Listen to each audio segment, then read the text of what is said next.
Hello, my loves. Welcome back to the It Girl Mindset. I'm so freaking hyped for today's episode. So, today's episode is very fitting with the name of my podcast. If you're new here, this is the It Girl Mindset. But today we're talking about how to enter your It Girl era. I want to redefine what being an It Girl means, okay? For me, being an It Girl means you are so authentically yourself, okay? You're so confident in who you are and what you do that you're not worried about what other people think about you. You are so into yourself. And it's like that quote that's like, I'm too busy watering my own grass over here to see if yours is even green. You don't have to be born this confident human being to be a quote unquote it girl, okay?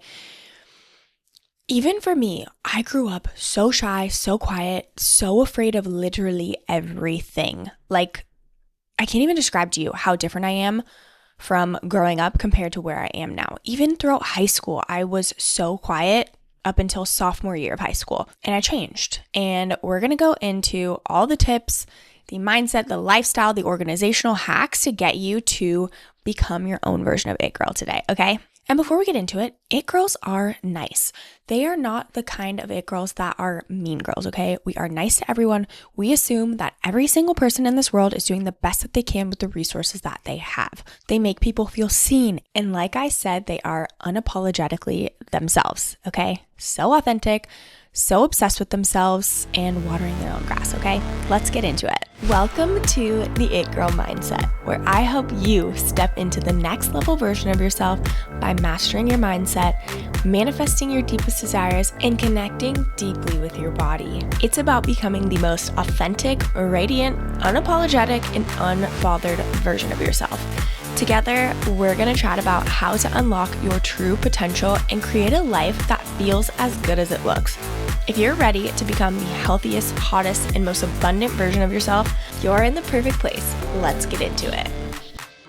Okay, so we have two categories. We've got the inner work and we've got the outer work. We're going to start with the inner work just because we are the It Girl mindset. Clearly, we're starting off with our inner world. First off, you need to take care of your body. You're like, Ashley, how is that inner work? Because your mind decides how you take care of yourself, okay?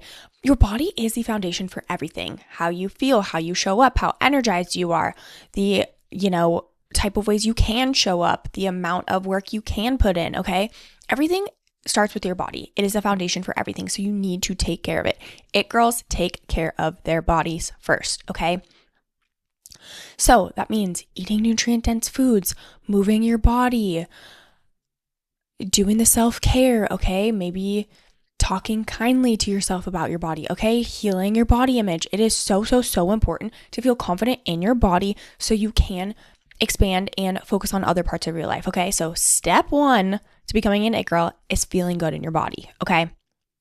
And to feel good in your body, you must take care of your body in all capacities: food, movement, nourishment, nervous system, mindset, body image, all of the things, okay? Next, you're going to work on subconscious reprogramming. We are the way that we are based on past experiences, past beliefs, limiting beliefs, okay? If you do not believe you are not, if you believe you're not an It Girl, it's because of your conditioning and the way your brain is programmed. But the beauty of subconscious reprogramming is we can shift that. We can let go of limiting beliefs and choose what we want our new beliefs to be, okay? When I was growing up, I could have told myself forever that I was a mute, quiet, shy girl. I could have made that my identity forever based on my beliefs. But one day I decided I was going to change my identity, okay? Honestly, I have no clue how I did it back then other than shifting my identity. I think that's just honestly one of my superpowers, that I'm able to just jump and shift into a new identity. I obviously didn't know that at the time, but when you are struggling, because not every single identity has been easy to shift for me. In this last one that I have shifted into, the last couple, I've used some conscious reprogramming to do it, okay? We've got a conscious mind, we've got a subconscious mind. This is neuroscience, okay? Not manifestation, this is neuroscience. Your conscious mind cannot take on all of the information that we get into our brain. We get 26 million bits of information every second or every minute or something like that. Your conscious mind can't handle that, which is why we have a subconscious mind, okay? And what your subconscious mind does is since it's getting so much information, it'll either delete, distort, or generalize. Okay. Example of generalize. You walk into a forest. You are not picking up every single tree that's going on. Your brain generalizes it to be like, ooh, trees. Okay. Maybe when you're driving, you aren't seeing the individual license plates on every single car. You just are, your brain is deleting that because it's unimportant at this very moment. But if there was an accident and someone tried to drive away, you bet your ass your brain is going to be like, ooh, license plate number. Again, your conscious mind is the automatic habits, behaviors, and that's 95% of the actions, the habits, how you show up. Your conscious mind is only 5% of the actions, habits, routines, rituals, your beliefs, everything like that, okay? So in order to become the it girl that you want, you need to reprogram your subconscious mind, okay? And there's a couple different ways that you can do this. I have so many podcast episodes on exactly how to reprogram your subconscious mind, but it starts with your language, okay? You need to change your language, or you can do NLP, where you are at a subconscious level rewiring those beliefs within 10 minutes. It's so powerful. I work with my one-to-one clients on this. But you need to reprogram your subconscious mind so you can let go of limiting beliefs that are holding you back, period. Okay? The next piece of inner work, which is number 3, you need to look at your shadows, okay? And I just want to read the definition because I think it'll be able to come out more powerful. Shadows are the hidden parts of yourself, your fears, your insecurities, triggers, and unhealed wounds that operate in the background of your mind and influence your thoughts, behaviors, and reactions. They are often aspects of yourself that you suppress, reject, or feel ashamed of. Shadow work just means you're bringing awareness to these parts of yourself, okay? I took a shadow work course, and the biggest thing I learned is we are all everything, okay? We are liars. And I know that sounds weird. You could be like, I'm not a liar. And it's like, okay, have you ever maybe fibbed a little bit about, maybe you didn't want to go to something and you maybe fibbed and like, yeah, I'm not feeling well, instead of just saying, hey, I don't want to come, or I'm not up for coming today, or something like that at like an event. Okay. That's lying. Okay. And so the more we can accept all parts of ourselves and know that we are all everything, and that doesn't determine or dictate who we are or how good of a person we are, okay? It's just learning and accepting all parts of ourselves and being able to look at our shadows and actually heal them, okay? Looking at our triggers and being just aware of what they are, and maybe we don't fix the trigger, but we are aware enough about it that we don't take it out on somebody else, okay? Shadow work is so powerful, and it is going to just give you so much confidence when you understand that we are all everything, okay? It'll help you stop looking at other people it'll help you stop judging other people. It will also help you stop judging yourself. Okay, so shadow work is so powerful and just so healing, and it'll enable you to shift your perspective of yourself and other people, which will in turn allow you to show up more unapologetic.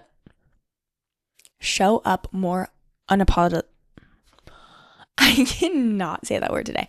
Show up more authentically as yourself. Number 4 for the inner work is to do a life audit. I'm not going to go into this because I literally just did a whole podcast episode on this, but it's episode 103.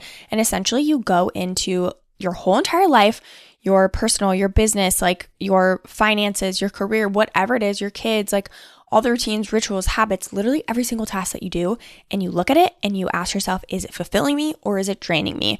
And that just gives you information. If something is draining you, how can you make it not drain you? Can you delete it? Can you delegate it? Or can you automate it? Okay. So powerful. Again, if you want to learn more about this, go to episode 103, where I dive deep into life audits. Number 5 is to set boundaries and say no more often. Okay. Boundaries are tough. Like, I'm just going to be very straightforward, but the more that you, again, tap into your authentic self and what feels good to you, you will be so much more confident in who you are as a human when you are able to set boundaries and say no when something doesn't feel aligned. Okay. I'm not saying cancel something the night before when you had something planned for months. Okay. I'm not saying that, but I am saying if there is a reoccurring pattern, or something that you keep going to because you feel bad or feel guilty or feel like you should, you need to look at those things, because again, even back to the life audit, those are draining you, okay? You need to set boundaries. You need to say no when it doesn't feel aligned so you can actually focus on the things that do make you feel good, okay? There is this book called Set Boundaries, Find Peace. I'm not sure what the author is, but so powerful. Put it on Audible, listen to it on your walks. There's so many good tips if you struggle with either people pleasing or setting boundaries.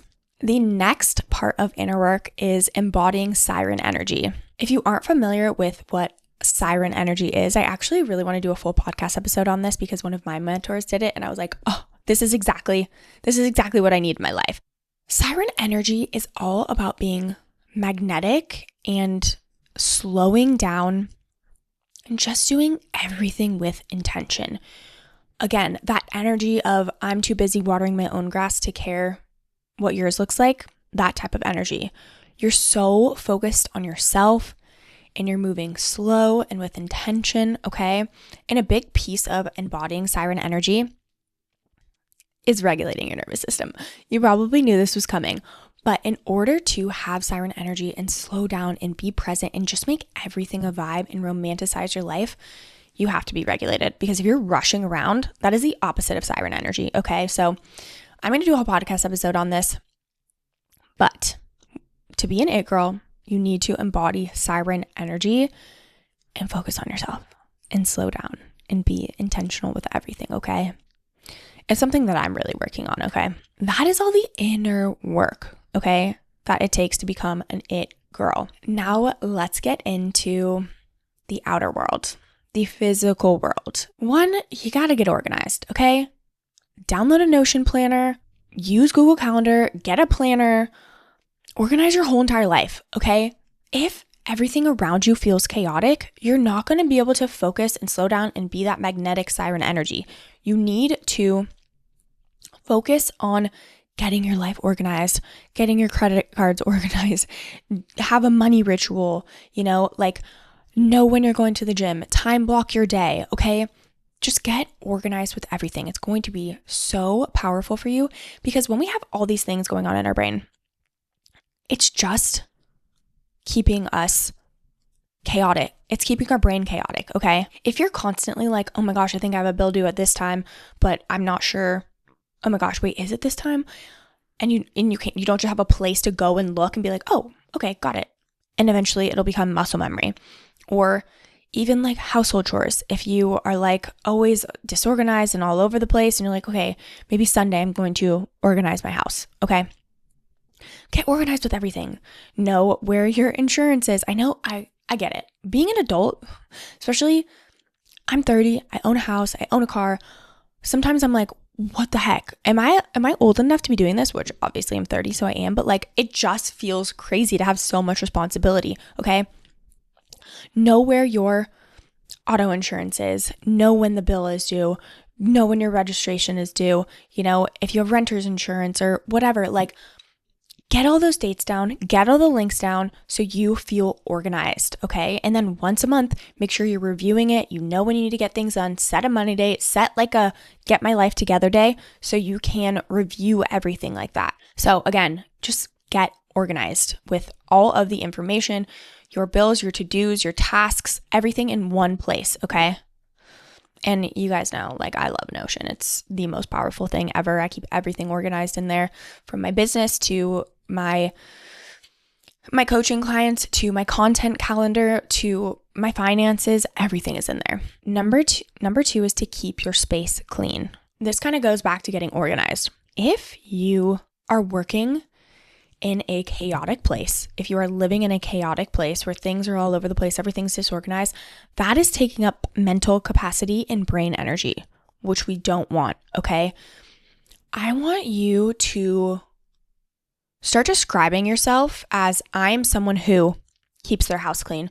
I'm someone who does the little evening cleanup every single night so she can wake up every single morning to a clean house. I'm someone who keeps her car clean, okay? I want you to embody this energy, because when you, again, it goes back to organizing everything digitally, but organize your physical space is going to save you so much mental energy, okay? We don't have time to be messing around with our space. We need to keep it clean, okay? And this is something I'm still working on. I feel like my house is typically pretty clean for the most part. But my car, I just had this realization that I was like, my car is so messy. Like, I don't even want to open the center console because there's so much shit in there. I don't want to open the dash because it's like there's so many papers in there.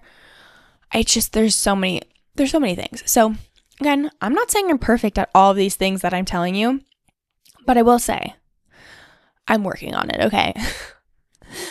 Okay, next is to plan everything. And I know I kind of mentioned this with the organization, but if you do not allocate time, you will not get it done. Period. You need to allocate your time. You need to time block. You need to know when you're getting things done, okay? Obviously, there is wiggle room and you're not going to be perfect every single day. But when you actually allocate the time, you will get it done, okay? All you have to do is list out every single thing that you need to get done and how much time it takes you, list the priority, and then slowly start plugging it into a calendar. I personally love Google Calendar because you can move things around. There's other apps. I'm blanking on the name. There was one that integrates with Google Calendar that I really liked, but honestly, I didn't want to pay for it because I really enjoy Google Calendar. Use Notion. There's calendar features on there. There even is Notion Calendar that connects. So there's so many tools and it's just so important to use them at your disposal. It's going to save you so much time and energy. I think people have resistance towards planning. But if you plan, you're going to be more efficient and you're actually going to get the things done that you want to.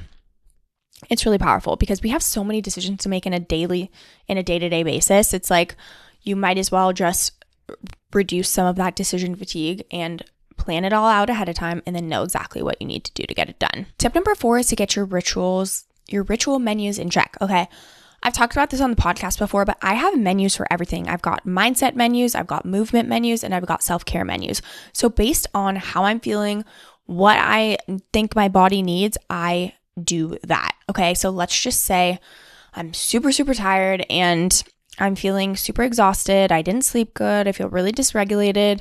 I feel like my body is just feeling really weak. From those menus, I'm like, okay, rather than just being like the only way to take care of my body is I'm going to go work out. No, there's other ways to take care of my body and mind. So maybe instead of going for a workout that I had planned, I can feel that I just need some meditation and I need some mindfulness, or maybe I need a bath, or maybe I need to just sit and read. Okay, whatever it is that I feel like my body needs, I honor that. And I use these menus. Okay, so then you don't feel like I said I was going to do this, I have to do this. Instead of that, it's like, okay, every single day, I'm going to do some sort of action to take care of my body and mind. Maybe that is movement one day, going to the gym. Maybe that is going to Pilates, or maybe that is taking a nap, honestly. Maybe that is doing some mindset work. Maybe that is, taking a bath, like I said. Okay, so putting these menus on lock so you feel like you're taking care of your body no matter what. Okay, because like I said at the beginning, it girls take care of the bodies. The last tip of becoming an it girl is to prioritize alone time and get to know yourself on a deep level, okay? If you are bombarded and only listening to podcast episodes or music and you're never taking walks alone, or you're never doing anything by yourself, you're never going to understand who you are and what you actually enjoy. I think it's great to have friends and a partner and family to do things with, but get to know yourself. You are the only thing that you will literally have forever, okay? I'm not trying to say that to be sad, but get to know yourself, okay? I used to hate to be alone. I used to get really stressed out and anxious, and now I'm like, I love my alone time. There's so many things that I like to do. I love to snowboard. I love to hike. I love to go to a coffee shop and maybe work on my business, or maybe just read a book. I love going for walks. I love going to workout classes. I guess it's kind of alone, but just give yourself the space to get to know yourself, okay? It wasn't that long ago that I had no idea who I was. 2024 was the word of the year for me was authenticity. 2024 was the year that I learned so fucking much about myself. There's so many things that I was like, whoa, I had absolutely no idea that this was me. I didn't know I enjoy this. I didn't know I like this. Okay. And so get to know yourself on a deep level. When you get to know yourself on a deep level, you stop questioning who you are. You stop questioning your decisions. You stop questioning why you love the things that you love, and you just act. It's honestly the key to living a happy life, is just getting to know yourself on a deep, deep, deep level. Okay. Okay, my loves, that wraps up this episode. This is how you're going to enter your it girl era, okay? And it's all about coming back to you and making yourself feel better and taking care of you, okay? Getting your life organized. I hope this was helpful. I know this was a lot of tips, but I just really wanted to pack this with a punch and just really just give you all the information that I have and things that I've embodied and things that I'm doing to become my own version of an it girl, okay? If this episode hit or resonated with you, I'd absolutely love for you to share it with a friend or share it on your story with your biggest takeaway. I freaking love you guys. If you have made it to the end, I love you so much and I am so grateful that you are here. Thank you, thank you, thank you. If you have any comments or questions, go ahead and leave them below. I know you can comment on Spotify now, which is cool. So comment on Spotify or comment on YouTube. Thank you so much for being here. I freaking love you, and I'll catch you in the next episode.